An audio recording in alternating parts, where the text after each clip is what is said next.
কা আন্দোলনটো সাম্প্ৰদায়িক ৰসনহনাৰ বাদেও অন্য কিবা প্ৰকাৰে বিঘ্নিত কৰা হৈছিল নেকি? কা আন্দোলনক বদনাম কৰিবলৈ, কা আন্দোলনৰ সময়ত ৰাজহুৱা সম্পত্তি ধ্বংস কৰিবলৈ চুপাৰি দিয়া হৈছিল নেকি কাৰোবাক?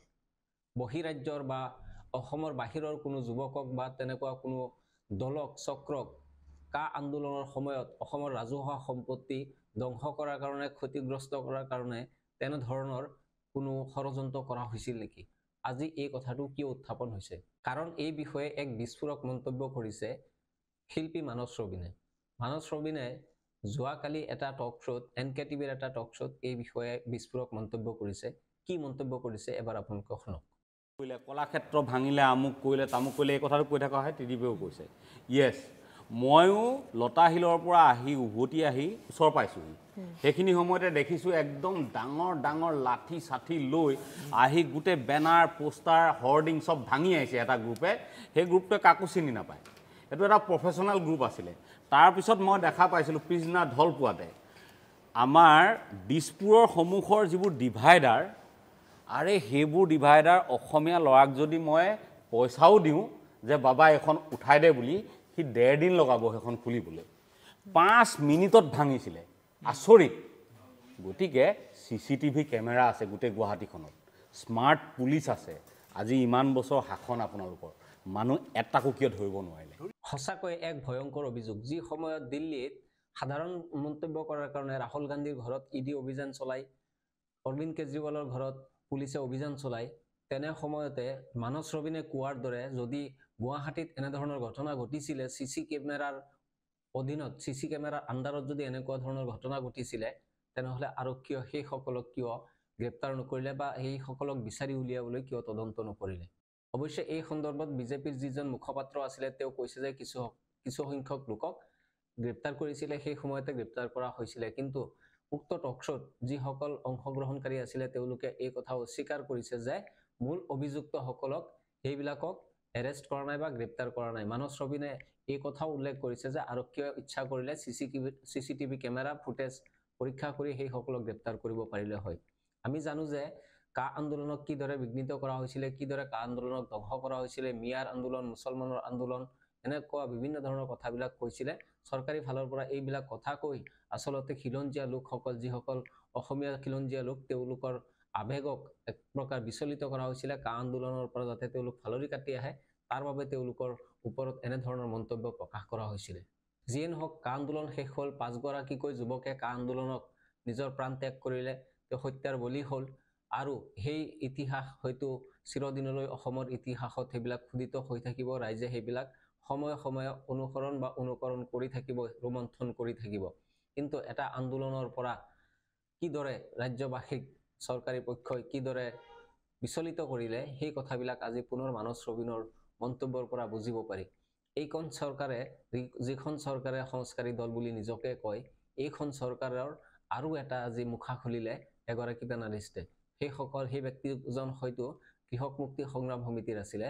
তেওঁ প্ৰশ্ন উত্থাপন কৰিছে তেওঁৰ ওপৰত, তেওঁৰ স্বভাৱ চৰিত্ৰৰ ওপৰত। যেতিয়া বিজেপিৰ স্পোক পাৰ্চনজনে মন্তব্য কৰিছিলে, তেতিয়া তেওঁ সেই কৃষক মুক্তিৰ নেতাজনে বিজেপিৰ মুখপাত্ৰজনক উভতি ধৰিলে যে আপোনালোকে সংস্কাৰৰ কথা, স্বভাৱৰ কথা, চৰিত্ৰৰ কথা নকব, কাৰণ আপোনালোকে তেনে লোকক আপোনালোকৰ দলত মুখপাত্ৰ নিয়োগ কৰে, বিষয়বাব অৰ্পণ কৰি দিয়ে, যিবিলাকৰ মালিচ কৰাৰ ভিডিঅ' ওলায়, যিবিলাকৰ নাৰীৰ সৈতে বিভিন্ন ধৰণৰ যৌনমূলক তেওঁলোকৰ ভিডিঅ' ভাইৰেল হয়, তেনেধৰণৰ লিংকৰ কথা ভাইৰেল হয়, তেনেকুৱা লোকক আপোনালোকে ৰাজনৈতিক মুখপাত্ৰ পাতে, দলৰ মুখপাত্ৰ পাতে। এইবিলাক ক'বলৈ গ'লে বহি থাকিব নোৱাৰিব ইয়াত। আপোনাৰ মুখপাত্ৰ এতিয়াও আছে, কিয় উলিয়াই নিদিয়ে তেওঁক? কিয় মুখপাত্ৰ পাতিলে মালিচ কৰা ভিডিঅ' ওলোৱা মানুহৰ ওলাই নল'ব? মনে মনে থাকে।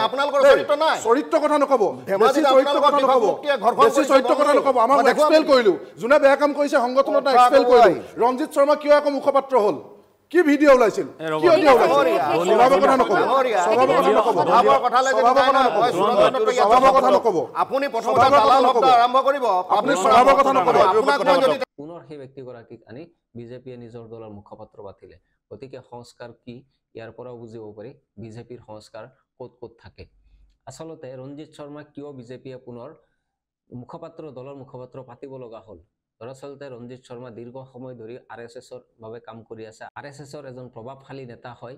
তৃণমূল পৰ্যায়ত তেওঁৰ যথেষ্ট প্ৰভাৱ আছে হয়তো RSSৰ নেতা হোৱাৰ কাৰণেই এনে ধৰণৰ মালিচ কৰাৰ লিংক ভাইৰেল হোৱাৰ পিছতো ৰঞ্জিত শৰ্মাক বিজেপিয়ে নিজৰ দলত ৰাখিব লগা হৈছে কাৰণ RSSক ক'লে বা RSSক বিজেপিয়ে মানা কৰিব নোৱাৰে RSSৰ বাণী বা RSSৰ নিৰ্দেশ বিজেপিয়ে আখৰে আখৰে পালন কৰিব লাগে এই কথা সকলোৱে জানে এই কথা অসমৰেই নহয় গোটেই ভাৰতবৰ্ষৰ ৰাইজে জানে ঠিক তেনেদৰে ব্ৰিজভূষণ শৰণ চৌধুৰী নাৰী নিৰ্যাতনৰ কেলেংকাৰীত জড়িত কিন্তু সেইবিলাকৰ ওপৰতো বিজেপিয়ে কোনো ধৰণৰ একশ্যন লোৱা নাই সেই গৰাকী ব্যক্তি ব্ৰিজভূষণ চৌধুৰীও আমি জনা মতে বাতৰিত পোৱা মতে RSSৰ এজন অতি শক্তিশালী নেতা হয় গতিকে RSS আৰু বিজেপিয়ে সংস্কাৰৰ যেতিয়া কথা কয় তেতিয়া এনে ধৰণৰ কথাবিলাক বা এনে ধৰণৰ ঘটনাবিলাক মনত পৰে আৰু তেওঁলোকৰ যি সংস্কাৰৰ ফুফুলা স্বৰূপটো সেইবিলাক ওলাই পৰে বিজেপিয়ে এইদৰে সংস্কাৰ ভাল কথা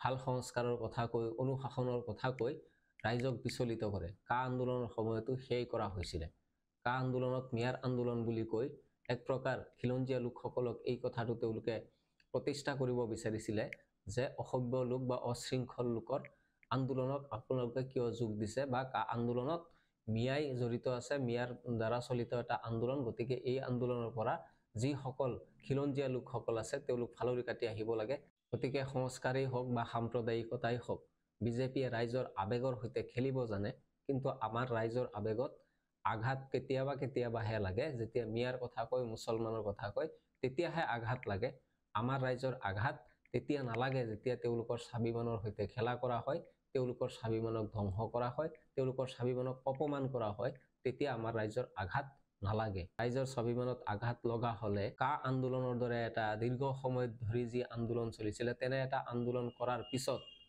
বিজেপিয়ে নিশ্চিতভাৱে ৰাজ্যত শাসন ক্ষমতা নাপালেহেঁতেন গতিকে কা আন্দোলনৰ নামত তেওঁলোকে আবেগৰ যি জোৱাৰ তুলিছিল সেয়া এক প্ৰকাৰ নিষ্ফল প্ৰমাণিত হ'ল কাৰণ পিছ মুহূৰ্ততে তেওঁলোকে আকৌ বিজেপিক জয়ী কৰালে আৰু সেই বিজেপিকে তেওঁলোকে ক্ষমতাৰ গাদীত বহোৱালে যি বিজেপিক এই কা আন্দোলনকাৰী ৰাইজে জাতিদ্ৰোহী বুলি কৈছিলে দেশদ্ৰোহী বুলি কৈছিলে অসম বিৰোধী বুলি কৈছিলে কা পুৰুষ বুলি কৈছিলে বিভিন্ন ধৰণৰ তেনেকুৱা ধৰণৰ শব্দবিলাক বিজেপিক উদ্দেশ্য কৰি বা চৰকাৰী পক্ষৰ লোকসকলক উদ্দেশ্য কৰি আমাৰ ৰাইজেই উচ্চাৰণ কৰিছিলে কিন্তু সেই ৰাইজ নিজৰ স্থিতিত অটল থাকিব নোৱাৰিলে যিসকলক গালি পাৰিছিলে তেওঁলোককেই নিজৰ শাসন ক্ষমতা তেওঁলোকে গতাই দিলে গতিকে ৰাইজে যেতিয়ালৈকে নিজৰ আবেগক কিদৰে ৰাজনৈতিক নেতাসকলে ব্যৱহাৰ কৰে এই কথা বুজিব নোৱাৰে তেতিয়ালৈকে এনে ধৰণৰ লাঞ্ছনা বঞ্চনা তেওঁলোকে সহি যাব লাগিব